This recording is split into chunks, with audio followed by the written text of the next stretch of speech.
इस वीडियो में मैं आपसे बात करूंगा। जैसा कि आप सभी को मालूम है, सीएचओ एग्जाम का स्क्रूटनी फॉर्म का लिंक आज एक्टिव हो जाएगा। एक्टिव होने के बाद जब आप स्क्रूटनी फॉर्म एसएसओ आईडी के माध्यम से फिल करोगे तो संलग्न सूची में कौन कौन से दस्तावेज आपको अपलोड करने होंगे उस पर मैं वीडियो लेके आया हूँ। वीडियो पसंद है तो वीडियो को लाइक कीजिए, चैनल जरूर सब्सक्राइब कीजिए। और ये फॉर्मेट की जो पीडीएफ है ये आपको हमारे टेलीग्राम चैनल पर देखने को मिलेगी, जिसका लिंक नीचे डिस्क्रिप्शन में दिया हुआ है। अब देखो, 14 नवंबर तक आपके स्क्रूटनी फॉर्म भरवाए जाएंगे। उसके बाद विभाग की ओर से डीवी को लेकर जब भी अपडेट आएगी तो आपको इस यूट्यूब चैनल के माध्यम से बता दिया जाएगा कि कितने स्टूडेंट को बुलाया गया है और उनका डीवी कब है, कौन से समय में है, कौन सी टीम के साथ है। ये सब जैसे लिस्ट आएगी आपको इस यूट्यूब चैनल के माध्यम से बता दिया जाएगा। इसलिए अगर अभी तक आपने चैनल सब्सक्राइब नहीं किया तो चैनल जरूर सब्सक्राइब करें। और जीएनएम का जो शेष रिजल्ट बाकी और है, जीएनएम के अलावा 3 कैडर के, वो रिजल्ट आपके 11 नवंबर को जारी हो जाएंगे। और आज सीएचओ और एएनएम दोनों एग्जाम के लिए स्क्रूटनी फॉर्म का लिंक एक्टिव होगा। तो आपको कौन कौन से दस्तावेज अपलोड करने होंगे उस पर मैं ये वीडियो लेके आया हूं। आप देख सकते हैं यहाँ पर स्पष्ट रूप से लिखा हुआ है कि संलग्न सूची में सबसे पहले दे रखा है उपाधि प्रमाण पत्र, मैट्रिक, हाई स्कूल, सेकेंडरी, यानी कि 10th क्लास का प्रमाण पत्र आपको अपलोड करना होगा। अभी कहीं कहीं बोर्ड पर क्या होता है, प्रमाण पत्र और अंक तालिका अलग अलग होती है और कहीं कहीं पर वह सेम होती है। तो जिनके अलग अलग होती है तो फिर उनको प्रमाण पत्र अपलोड करना होता है, और जिनके सेम है तो फिर उनके पास जो है वही अपलोड करना होता है। देखिए, अगर आपको किसी भी दस्तावेज में डाउट होता है, चाहे वो डीवी के समय आप जा रहे हो या यहाँ दस्तावेज अपलोड करते समय, जैसे कि अब यहाँ स्टूडेंट को डाउट ये होगा कि प्रमाण पत्र और अंक तालिका, यहाँ पर अंक तालिका का जिक्र नहीं किया गया। अगर जिनके प्रमाण पत्र और अंक तालिका अलग अलग है तो फिर उन्हें क्या वो दोनों अपलोड करनी है? तो मैं आपको बता देता हूँ, जो भी पीडीएफ आप अपलोड करते हो अगर वो एक से अधिक पेज पर है तो आपको उन दोनों को एक ही पीडीएफ में मर्ज करके अपलोड करना होगा।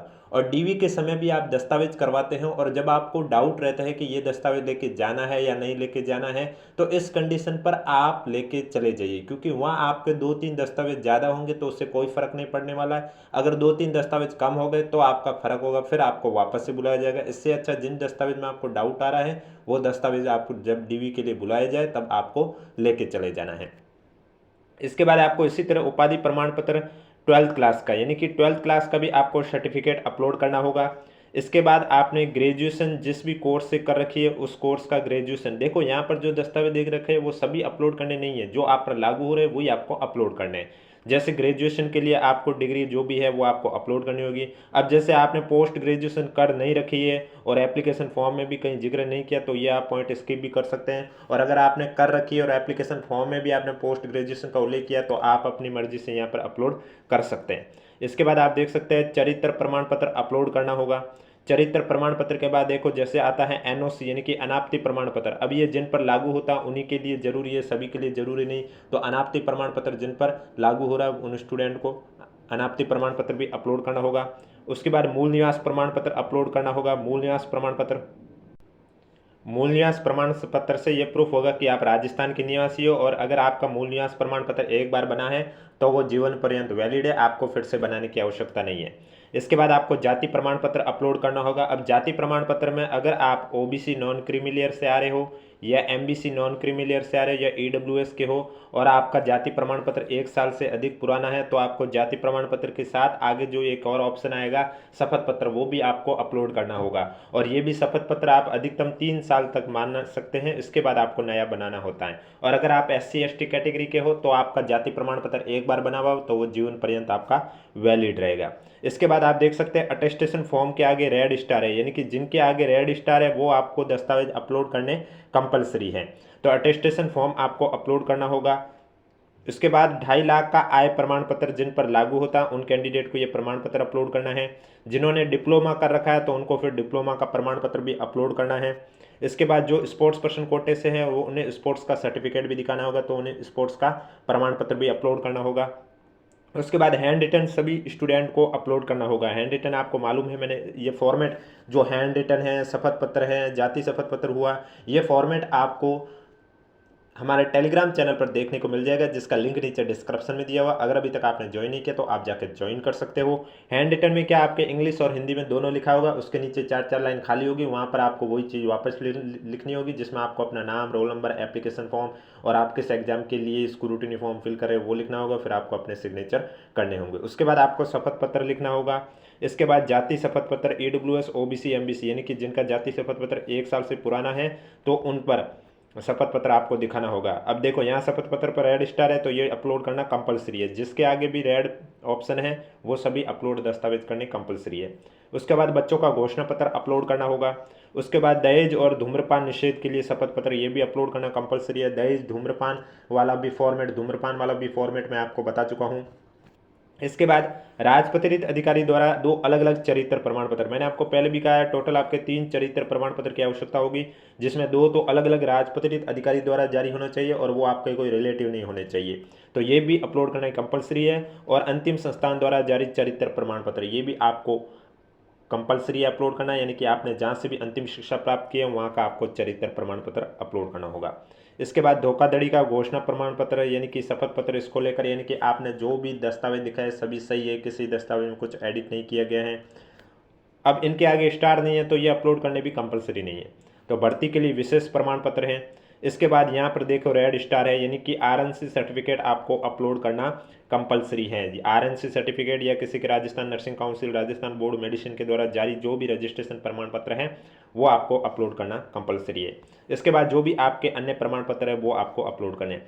तो आप देख सकते हैं यहाँ पर टोटल सूची में 23 लिखे हुए नंबर, इनमें से जिनके रेड स्टार है 1 2 3 4 5 6 7, यानी कि ये 7 दस्तावेज तो अपलोड करने कंपलसरी ही है, क्योंकि यहाँ पर आप देख सकते हैं इन 7 दस्तावेजों के आगे स्टार भी लगा हुआ है, जिसमें एक है आपका अटेस्टेशन फॉर्म, एक है हस्तलिखित, एक है शपथ पत्र, एक है बच्चों का घोषणा पत्र, एक है दहेज धूम्रपान के लिए शपथ पत्र, एक राजपत्रित अधिकारी द्वारा 2 अलग अलग चरित्र प्रमाण पत्र, एक अंतिम संस्था द्वारा चरित्र प्रमाण पत्र और एक आपका है RNC सर्टिफिकेट। 7 से 8 दस्तावेज है ये आपके जो अपलोड करने कंपलसरी हैं। और स्क्रूटनी फॉरम का लिंक है ये आज एक्टिव होगा, 8 नवंबर से लेकर 14 नवंबर तक एक्टिव रहेगा। एक बार अगर आपका लिंक निष्क्रिय हो जाएगा उसके बाद वापस से आपको चांस नहीं मिलेगा। और जो कैंडिडेट SSO ID के माध्यम से स्क्रूटनी फॉर्म नहीं फिल कर पाते हैं तो वो कैंडिडेट जब DV के लिए आपको बुलाया जाएगा उस समय आप क्या करोगे, बोर्ड की वेबसाइट पर आपको इसका फॉर्मेट देखने को मिलेगा स्क्रूटिनी फॉर्म का, वो फॉर्मेट आपको फिल करके 100 रुपये का पोस्टल ऑर्डर RSSB के सचिव के नाम का लगाकर आपको वहां पर जाना होगा। और जिन्होंने ऑनलाइन स्क्रूटिनी फॉर्म फिल किया है तो उन्हें सभी दस्तावेज ओरिजिनल फोटोकॉपी भी लेके जाने हैं। उसके अलावा स्क्रूटिनी फॉर्म जो आपने फिल किया है आप 4 दे के फिल कर रहे हो, उसके बाद आपके PDF फॉर्म में भी आ जाएगा। PDF फॉर्मेट में आने के बाद वो आपको डाउनलोड करके प्रिंट निकाल के संभाल के रखना होगा, रसीद भी संभाल के रखनी होगी कि ये दोनों आपके डॉक्यूमेंट वेरिफिकेशन के समय जरूरी होंगे। अब देखो सबसे पहले इसमें आपको बेसिक डिटेल लिखनी होती है, उसके बाद जहाँ अनुभव की आवश्यकता है तो वो भी आप लिख सकते हैं। इसके बाद आपको एजुकेशन क्वालिफिकेशन लिखनी होती है, जिसमें आपने जो भी एप्लीकेशन फॉर्म के अंदर एजुकेशन क्वालिफाइड डिटेल लिखी है वो सब डिटेल लिखनी होती है। इसके बाद आपको अपना फ़ोटो सिग्नेचर अपलोड करना होता है। उसके बाद ये ज़रूरी दस्तावेज जो अभी मैंने आपको बताया ये सब अपलोड करने होंगे। इसके बाद आपको प्रेफरेंस जहाँ पर ज़रूरत होती है, किसी किसी भर्ती में अलग अलग विभाग है तो वहाँ प्रेफरेंस की भी ज़रूरत है कि पहले प्रेफरेंस आपको कौन से विभाग को देना चाहेंगे। उसके बाद लास्ट में क्या होता है, जब आप नेक्स्ट करते हो तो आपके सामने प्रीव्यू ओपन होगा। जब आप फॉर्म फिल करोगे तो प्रीव्यू ओपन हो जाएगा, उसमें आप एक बार चेक कर लीजिए कि जो जो आपने डाटा लिखा है वो सभी सही है, किसी में कोई मिस्टेक तो नहीं है। क्योंकि प्रीव्यू में जब आप सबसे नीचे जाओगे तो आपको 2 ऑप्शन देखने को मिलेगा, एक होगा फाइनल सबमिट का और एक होगा अपडेट का। अगर आप प्रीव्यू में पता चले कि कहीं आपने मिस्टेक कर दी है और उसमें अगर आप सुधार करना चाहते हो तो अपडेट का ऑप्शन होगा, उस पर आपको टिक करना होगा, वहाँ से आप एडिट कर सकते हैं। अगर आपको लगता है सब कुछ सही है अब फाइनल सबमिट ही करना है तो फाइनल सबमिट पर क्लिक कर देना है। एक बार फाइनल सबमिट हो गया उसके बाद उसमें आप कुछ एडिट नहीं कर पाओगे। जैसे ही आप फाइनल सबमिट पर क्लिक करोगे आपके सामने जितना भी पेमेंट है, शुल्क है, 100 रुपये जितना भी है वो आपके सामने आ जाएगा, वहाँ से आपको शुल्क करना होगा और उसके बाद आपका स्क्रूटनी फॉर्म PDF के फॉर्मेट में आ जाएगा, वो आपको डाउनलोड कर लेना। अब कोई भी डाउट है तो नीचे कमेंट बॉक्स में पूछिए और वीडियो पसंद आए तो वीडियो को लाइक कीजिए, चैनल जरूर सब्सक्राइब कीजिए। और PDF के फॉर्मेट है वो आपको हमारे टेलीग्राम चैनल पर देखने को मिलेंगे, जिसका लिंक नीचे डिस्क्रिप्शन में दिया हुआ है।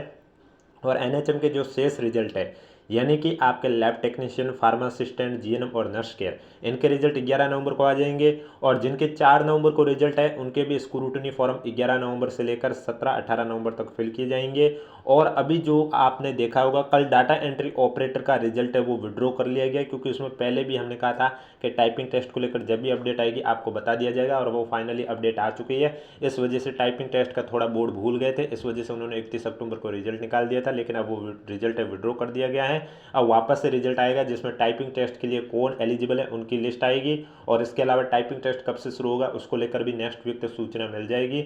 और फिलहाल बोर्ड अध्यक्ष का कहना है कि 11 दिसंबर के बाद ही आपकी टाइपिंग टेस्ट होगी, उससे पहले तो नहीं दिख रही है कहीं पर भी टाइपिंग टेस्ट होने के लिए।